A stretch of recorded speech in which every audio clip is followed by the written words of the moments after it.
Hello, this is Brian, and I am very pleased to be joined by Dr. Tara Zirkel of RaiseMe, a resource that I use on a daily basis, and I love to be able to highlight. So to have Tara with us today is delightful to me, and I'm very excited to talk with her.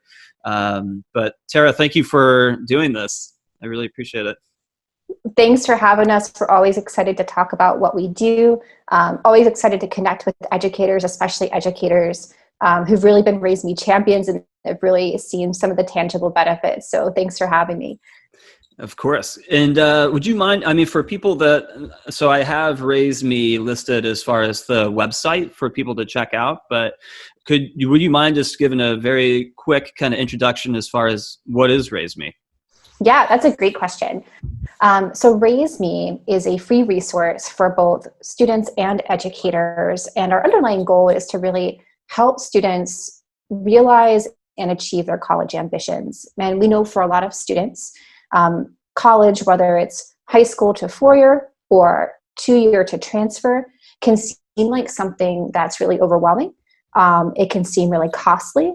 And our goal is to give students a lot of transparency around the transfer process from both a process perspective and a financial perspective. And the basic model that we use to accomplish that is something that we call microscholarships.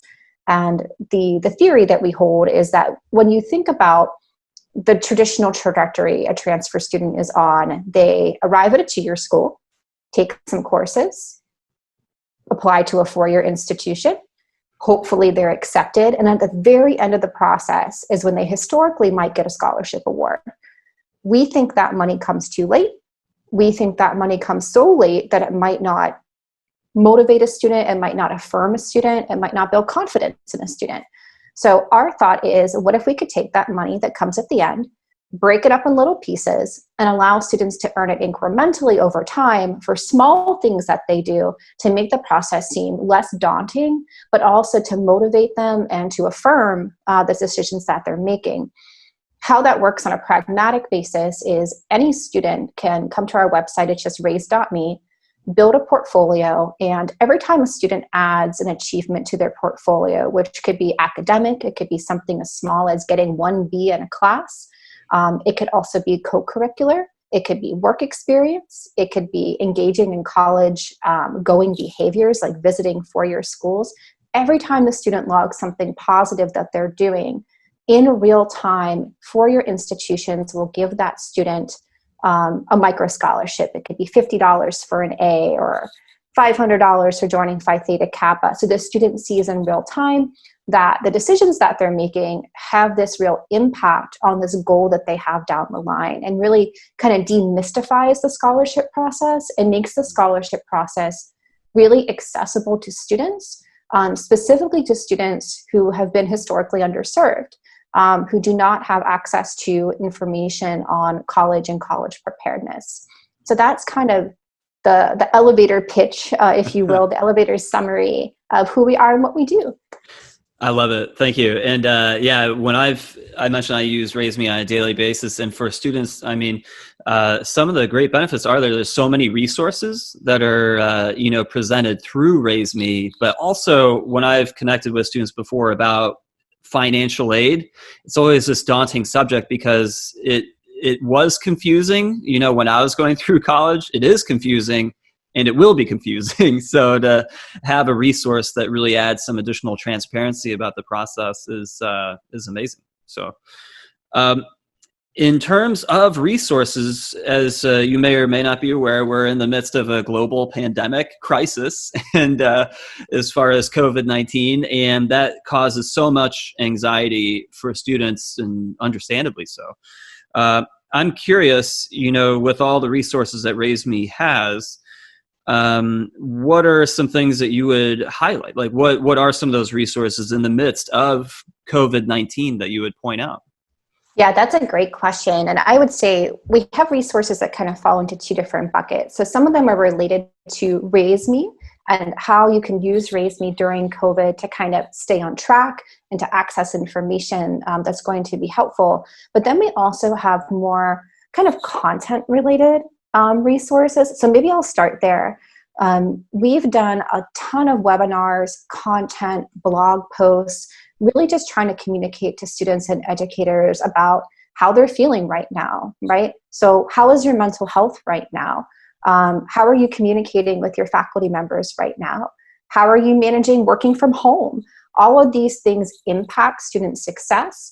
And we've been fortunate enough through our network to bring in a lot of people with expertise in these areas to kind of really have some good dialogues about COVID.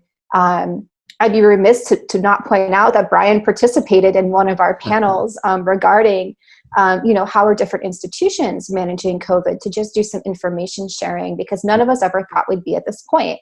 I worked at schools for 11 years and we had a lot of plans. We did not have a pandemic plan. We just didn't. We had plans for tornadoes and everything else. We did not have a pandemic plan. On the RaiseMe side of resources, we've been really kind of tweaking our microscholarship offerings to speak to things that are related to COVID and kind of the situation we find ourselves in. So two things that we've really implemented are students can earn microscholarships for having virtual engagements with four-year colleges. So if the student goes on a virtual tour, attends a virtual admissions session, even sometimes if the student just gets on the phone with someone at a four-year institution, we've changed our language to accommodate that experience. Another really concrete thing that students can earn for are what we call community impact microscholarships. So if students are engaging in community service that's really COVID related, so an example might be maybe your student sews a bunch of masks and brings them to essential workers. That's something that they can log in their RaiseMe portfolio. And we know a lot of students are doing that, or they're donating to food pantries. And maybe kind of the third thing that's akin to that is students all the time, not just during COVID, can earn on RaiseMe for logging their work experience. So if I'm working part-time, full-time, I'm working to support my family, students can enter that and earn scholarship money. We know a lot of students who are at two-year institutions are essential workers. When you think about EMTs, you think about folks in grocery stores, you think about LPNs, you think about people who keep us safe. A lot of those students are our students. So we're really encouraging those students to earn scholarships, specifically for working, but for really taking care of us. It's a really great thing.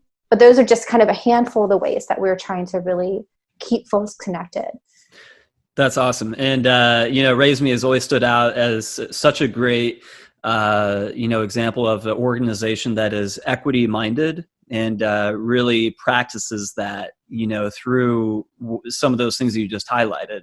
And also, through those practices, there's, you have established connections with colleges that also have that same kind of mindset. And so that's really refreshing to hear. And you're right. I've seen quite a few students that have been not only just the masks, but also even some of the PPE kind of equipment. And I really appreciate that you brought that up because, community colleges, it's all over the place. And it's been kind of amazing to see that unfold in the midst of a crisis. So that's been great. As far as, right now, we're in mid-June and there's still, a lot of students are looking at this upcoming fall semester or fall quarter. And I'd be curious, right now you highlighted a lot of the resources, but what would be some of your general advice for college-seeking students that find themselves in the midst of this season right now? That's a really good question. And I think my basic advice actually isn't much different than when we're not in a pandemic is I think some students and I've experienced students get really intimidated to ask for your institution's questions, or they don't have the language, or they don't know what to ask because this process is really new to them. It's perfectly okay to approach a four-year institution and say, I find this to be confusing. Can you please help me understand this? And to really just express yourself in the language that you have, to say, I got this letter in the mail. Can you explain in plain terms, what you're asking me for? Yeah. I think a lot of really pertinent questions related to COVID right now are, how are you managing your fall classes? Are they going to be online? Are they going to be in person? If you're a student that's in a program that's very hands-on or has a lot of labs, I would really ask about, for example, if you're a nursing student, how are you managing clinicals right now? How are you managing your biology courses? Those are things that are going to be difficult to capture in distance education. I would ask about housing. And if you were a student that intended to live on campus, what does that look like now? Will you have access to a meal plan? Will you have access to single rooms? If you're a student that's an athlete, there's a lot of questions with that. Yeah. What does my scholarship money look like? Are we going to have a season? And I would stress too that you can ask questions multiple times, and folks want to hear from you. We've worked at RaiseMe directly with four-year institutions, and I can say they want to hear from you. They're excited when you're in their inbox. They're excited when you show up to their sessions, because your questions help them develop better processes and policies. So you can drive the boat, you can steer, would kind of be my recommendation. That's so perfect, because when I've had conversations with other four-year institutions and I've asked that same question, it's they respond very similarly. Like, we want you to ask questions, and part of that engagement is so critical, and especially in such an unprecedented time, is that we know that colleges want students to be back, but there's so much that's still up in the air as far as what that could look like. But how do you actually find out those answers? It's hard to do that without asking questions. And so that is so important.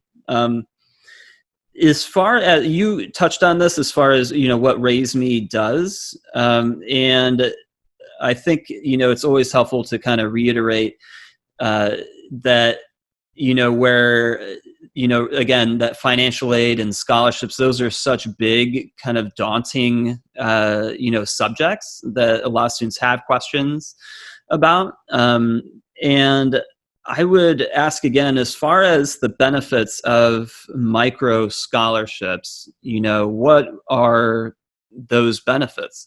So, and if you don't mind reiterating, or if there's anything that you'd like to add. Yeah, I think the benefit of accruing the scholarships incrementally, kind of one at a time, is that for students it feels less overwhelming. And it also lets the student know very plainly, and we kind of give the student a menu of things that they can earn for. So it's very clear, these are the habits that I have to engage in to be a scholarship student. And I think about times when I engaged with students. I was a Phi Theta Kappa advisor for quite some time, and scholarships were very mystical, and students would kind of say, I don't know what I have to do. Like, I'm a pretty good student, and I do all this community service, but I don't know how to consolidate that in one place, and I don't know how to articulate that. I think what we do is we really set the roadmap where students kind of check all the boxes. They're in great shape, and they're not in a panic when they hit 45 credits to kind of do everything at once. An example I always like to give is I worked in admissions for a long time, and we would try to talk to students about transfer on day one. And some students were really into that. And some students would say, I am just trying to get through this semester. I am just trying to get through algebra. I am just trying to figure out where to park my car, right? Really, really present small term goals, which are great to have. And we want to associate those small term goals with scholarship money, again, to draw that connection. So I think it takes something big, makes it smaller. It's just like when you're studying for a test, right? You do it incrementally. You don't want to cram the night before. scholarships 2 years down the line are kind of the equivalent of cramming for a test the night before, is kind of the way that we look at it. No, that's so perfect. And yeah, it is kind of like you're trying not to bite off more than you can chew, and you're really Exactly. looking at it step by step. And I, whenever I've connected with students in terms of like a workshop kind of capacity, it's always about, hey, what can you do today, and what can you do next week, versus trying to put it all towards the end.